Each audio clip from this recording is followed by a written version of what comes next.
can move on to the intelligence part. I want to talk about three things. The first is that there have been studies that show that music training makes us better at music.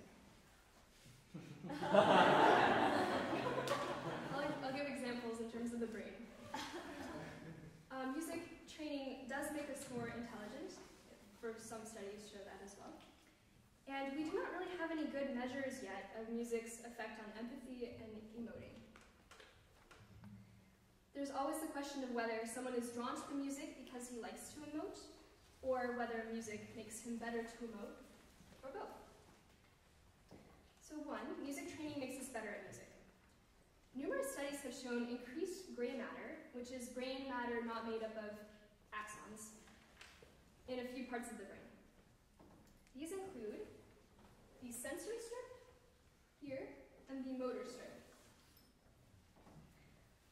So the sensory strip goes just across the top of your head. It's in charge basically of senses, and then the motor strip is in charge of motor movements.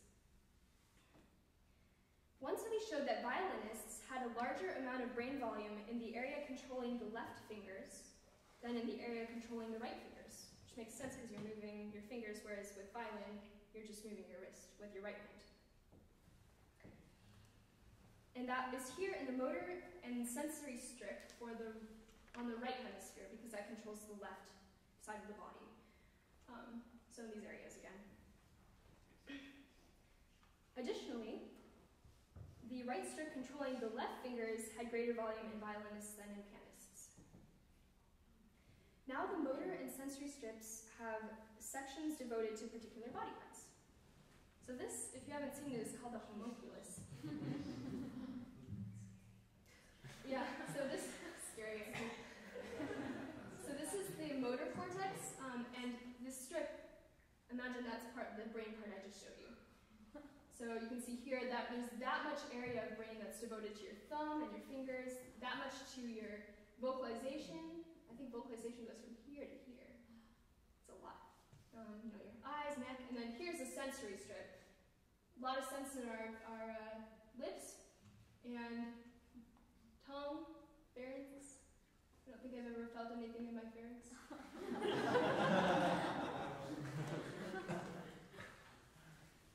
So there's a bigger region in the violinist's left hand than for the violinist's right hand. Here. Right there, in those fingers. Whereas in, yeah, okay.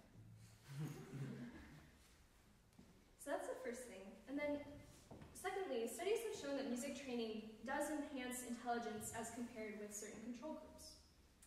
Glenn Schellenberg is a researcher in that particular area. In one of his studies, he compared a sample of 144 children who either had music lessons, drama lessons, or no comparable types of lessons. He found that children in the music groups exhibited greater increases in full-scale IQ than other groups, but this increase was very small. This was generalized across IQ subtests, but there were no particular subtests such as verbal test, math test, that were correlated with music training, so just general intelligence. The drama group was actually found to have improvements in adaptive social behavior that were not evident in music groups, so there is a benefit to that.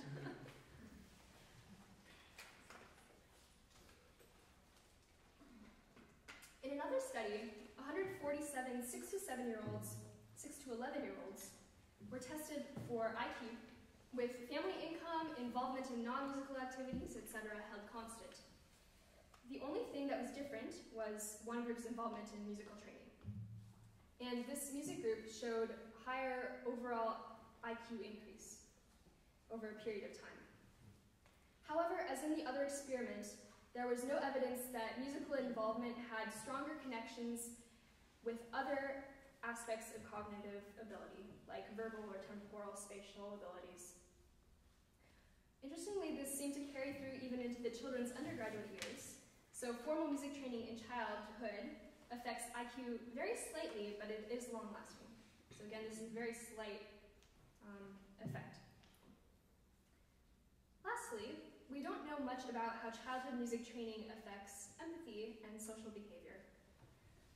The Brain and Music project that I work here is currently doing a research project related to that. We're doing a series of what we call behavioral tests with children, such as motor tests, empathy tests, intelligence tests, pro-social behavior tests, among music children, sports children, and a group of children who's not involved in either of those or much extracurricular training at all. We're also doing MRI, which is magnetic resonance imaging. I don't have a picture of that, but if you can imagine that big column, kind of like a spaceship, we tell the kids it is like. And that's basically a picture of your brain to look at brain anatomy. And then also we use functional MRI to look at changes in how regions of the brain function during different tasks. And then electroencephalography, EEG, to track initial auditory response to violin, piano, and computer-generated pitches. I was planning to show you what an EEG cap looks like, but I forgot about that, so just imagine electrodes on your head, just little dots. So we can't yet prove that playing or singing music makes us more empathetic, but I sure know that it's been the most wonderful thing in my life. I'd now like to invite up a group of friends for our last number.